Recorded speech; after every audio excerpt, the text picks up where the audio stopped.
Friends, फिर से एक नए ब्लॉग में आप लोगों का स्वागत है। सुबह करीब 5 बजे थे और दिन की शुरुआत भी अपनी रनिंग से हुई। फिर जमकर रनिंग की और शरीर को दिन भर के लिए एक्टिव करने की शुरुआत कर दी।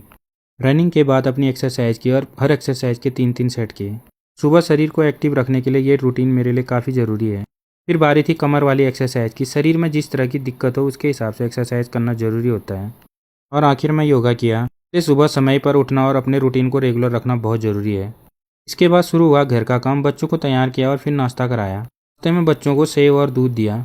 बच्चों को बस में बैठाने के लिए निकल गया घर से। लेकिन वापस आते समय रास्ते में बारिश शुरू होगी। बारिश से बचते बचाते नहीं बल्कि थोड़ा भीगते हुए घर पहुंचा। घर पहुंचने के बाद अपने काम में लग गया। अंदर बाहर झाड़ू लगाया और फिर आंगन की अच्छे से सफाई की।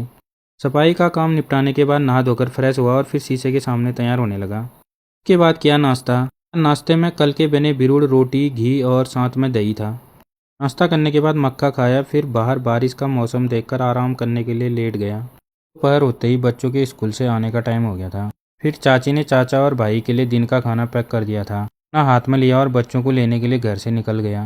भाई रोड में मेरा इंतजार कर रहा था। उसको खाने का थैला दिया। वो दुकान की तरफ निकल गया और मैं बच्चों के आने का इंतजार करने लगा। थोड़ी देर बाद बच्चों की स्कूल बस भी आ गई। फिर लड़के को ट्यूशन के लिए भेज दिया और लड़के को घर लेकर आया। घर आने के बाद फिर उसकी यूनिफॉर्म चेंज की। इसके बाद सबने मिलकर दोपहर का खाना खाया। आज खाने में बनी थी झोली भात और साथ में खीरा। खाना खाकर थोड़ा आराम किया। शाम होते होते अब गंवार माता को मंदिर पहुंचने का समय हो गया था, तो मैं सेव खाते हुए वाइफ के साथ गंवार देखने के लिए निकल पड़ा। वहां पहुंचते ही सबसे पहले गंवार माता के लिए पूरी और प्रसाद तैयार किया जा रहा था। सभी लोग अपनी पूजा पाठ में व्यस्त थे। इसके बाद ताई जी ने गंवार माता और शिव भगवान की पूजा की, भोग लगाया और फिर आरती की। पूजा के बाद सभी लोगों को टीका लगाया गया। सबके चेहरे पर अलग ही खुशी दिखाई दे रही थी। फिर सभी को प्रसाद बांटा गया और सबने प्रसाद ग्रहण किया।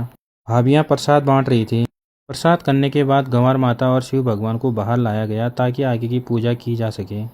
बाहर सबसे पहले ताई जी ने पूजा की। उसके बाद वहां मौजूद सभी लोगों ने पूजा की। पूजा के बाद गंवार माता और शिव भगवान को सिर पर रखा गया और फिर सभी लोग उन्हें गंगनाथ मंदिर पहुंचाने के लिए निकल पड़े। सभी लोग पूरे उत्साह के साथ आगे बढ़ रहे थे। कोई नाच रहा था, कोई गाना गा रहा था और ढोलक की आवाज़ के साथ पूरा रास्ता जैसे त्योहार में बदल गया था। थोड़ी देर बाद पहुंच गए गंगनाथ मंदिर में। वहां पहुंचते ही गंवार माता और शिव भगवान को सिर पर रखकर सभी लोगों ने मंदिर की परिक्रमा की और पूजा अर्चना की। इसके बाद चढ़ाए गए फलों की वो खास रस्म हुई। फलों को चादर में रखकर ऊपर उछाला गया और जैसे ही फल नीचे आते जिसे जो फल मिला वो उसकी किस्मत। ये रस्म 3 बार हुई और उस समय का माहौल तो देखने लायक था।